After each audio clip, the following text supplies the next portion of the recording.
हमारा next topic है open learning, distance education and continuing education. अब ये क्वेश्चन जो है आपको किसी भी वर्डिंग में आ सकता है कि व्हाट इज कंटिन्यूइंग एजुकेशन, या फिर व्हाट इज डिस्टेंस एजुकेशन, या फिर what do you mean by open learning. तीनों का ही मतलब सेम है, जो कॉरेस्पॉन्डिंग कोर्सेज होते हैं, राइट। जो कॉरेस्पॉन्डिंग कोर्सेज होते हैं 90% ऑफ स्टूडेंट्स वही परस्यू करते हैं, राइट। तो इन कोर्सेज के बारे में हम बात तो बेसिकली क्या था, CBSE, right, central board of secondary education जो है हमारी, उन्होंने क्या लॉन्च किया कि ओपन लर्निंग जो है वो बहुत ही अच्छा सोर्स है बच्चों की पढ़ाई को आगे बढ़ाने के लिए। बहुत सारे बच्चे ऐसे हैं जो रिस्पॉन्सिबिलिटीज की वजह से, फाइनेंशियल प्रॉब्लम्स की वजह से, टाइमिंग्स की वजह से, वर्क प्रेशर की वजह से आगे पढ़ाई को कंटिन्यू नहीं कर पाते। तो उनके लिए एक सोर्स निकाला गया, एक तरीका निकाला गया ताकि वो लोग अपनी पढ़ाई को, बेसिकली अपनी एजुकेशन को, ग्रेजुएशन को आगे परस्यू कर सके, ठीक है। That was open learning. Open learning में क्या था कि बच्चा जो है वो घर बैठे पढ़ रहा है और उसको सिर्फ एग्जाम देने जाना है, राइट। ये बहुत कन्वीनियंट था उन लोगों के लिए भी जो साथ साथ काम कर रहे हैं और काम की वजह से अपनी पढ़ाई को आगे कंटिन्यू नहीं कर पा रहे हैं। तो ये स्टार्ट हुआ सीबीएसई के साइड से, और अब लाखों बच्चे अपनी पढ़ाई को कंटिन्यू कर पा रहे हैं ओपन लर्निंग या फिर कॉरेस्पॉन्डेंट सोर्सेज ऑफ एजुकेशन से, राइट। तो ये बहुत ही कन्वीनियंट मेथड था और अब तो बहुत ही ज्यादा यूजेबल मेथड है पढ़ाई को आगे कंटिन्यू करने का। तो बहुत सारी नंबर ऑफ यूनिवर्सिटीज ऐसी हैं जो हमारे ग्रेजुएशन कोर्सेज को कॉरेस्पॉन्डिंग फॉर्म में कराती हैं, राइट। हमारा डीयू है, इग्नू है, ठीक है, एमडीयू है, और भी बहुत सारी यूनिवर्सिटीज ऐसी हैं जो ओपन कोर्सेज हमें अलाउ कराती हैं सो दैट हम अपनी एजुकेशन जो है वो काम के साथ साथ भी परस्यू कर सके। ग्रेजुएशन कोर्सेज की अगर हम बात करते हैं तो बहुत इजीली आप इन यूनिवर्सिटीज से ग्रेजुएशन कोर्सेज कर सकते हैं। MDU is famous for B Ed, वो भैया बीएड अलाउ कराता है आपको ऑनलाइन, बेसिकली ओपन सोर्सेज से, कि आपको सिर्फ एग्जाम देने जाना है और अदरवाइज आपको वहां जाने की नीड नहीं है। अब इसके ऑब्जेक्टिव्स क्या क्या थे, क्या क्या फायदे, अगर आप नीड की भी बात कर सकते हैं, ऑब्जेक्टिव्स की बात कर सकते हैं, इंपॉर्टेंस या फिर मेरिट्स की बात कर सकते हैं। इनमें से चारों कोई भी टॉपिक अगर क्वेश्चन में पूछ लिया जाए तो आप चारों में ही आंसर डाल सकते हैं कि भाई बहुत कन्वीनियंट सोर्स ऑफ एजुकेशन है, बहुत आसानी से आप कर सकते हैं, आपको बहुत ज्यादा प्रॉब्लम नहीं आएगी। ओपन बेसिकली जो रेगुलर कोर्सेज होते हैं उससे लेस एक्सपेंसिव है, बहुत ज्यादा कॉस्ट जो है वो नहीं देता है कि भाई बहुत महंगा है तो आप कर नहीं सकते, right.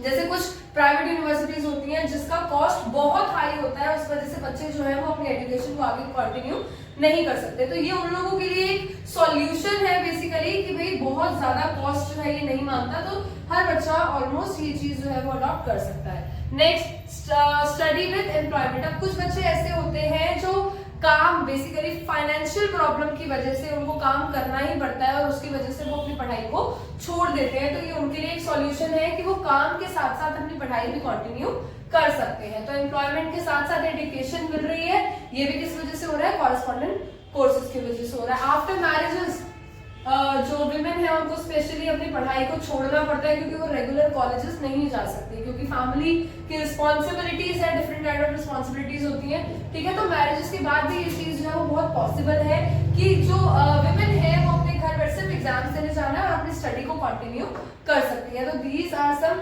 Importance, need, merits, objectives, आप कुछ भी कहो, ठीक है। That is why open learning is very effective format, जिसकी वजह से पढ़ाई जो है बच्चे, number of people, number of students जो है अपनी पढ़ाई को इजीली कंटिन्यू फॉरवर्ड कर पा रहे हैं।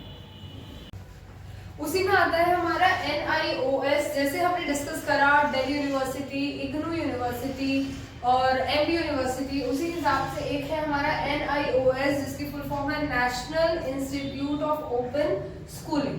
अब national institute of open schooling का क्या मेन एजेंडा था, किस रिगार्डिंग वो काम करता है कि बच्चों को स्कूलिंग जो है, जो बच्चे ड्रॉप आउट्स हो चुके हैं किसी भी रीजन से, आप कह सकते हो, ठीक है, ड्रॉप आउट्स हो चुके हैं, उन बच्चों को एजुकेशन प्रोवाइड कराना ताकि वो अपनी पढ़ाई को आगे कंटिन्यू कर सके, चाहे आप 11th-12th की बात करें, चाहे आप ग्रेजुएशन की बात करें।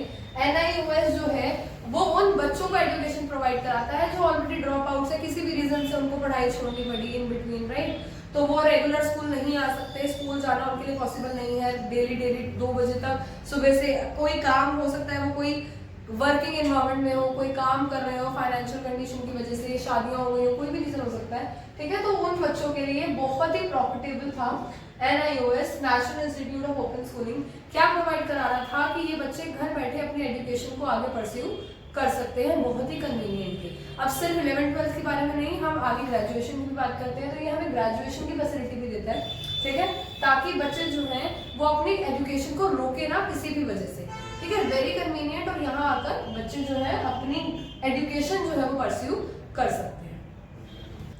सो हम डिस्कस कर रहे थे हमारी 3rd यूनिट के बारे में। हमने हमारी 1st और 2nd यूनिट जो है ऑलरेडी वीडियोस उसकी पोस्ट कर दी हैं। कोई भी क्वेश्चन आपको उसमें देखना है, कोई प्रॉब्लम आ रही है तो आप हमारी प्रीवियस वीडियोस देख सकते हैं। फिर भी कुछ प्रॉब्लम है तो आप कमेंट सेक्शन में आकर अपनी क्वेरीज को लिख सकते हैं, हम उस पर भी कोशिश करेंगे कि वीडियोस बना सकें। अगर वीडियोस पसंद आ रही है तो लाइक शेयर सब्सक्राइब जरूर करना, और आगे की वीडियो से जुड़े रहने के लिए हमारे अपडेट्स को चेक कर लेना। बाकी थैंक यू सो मच।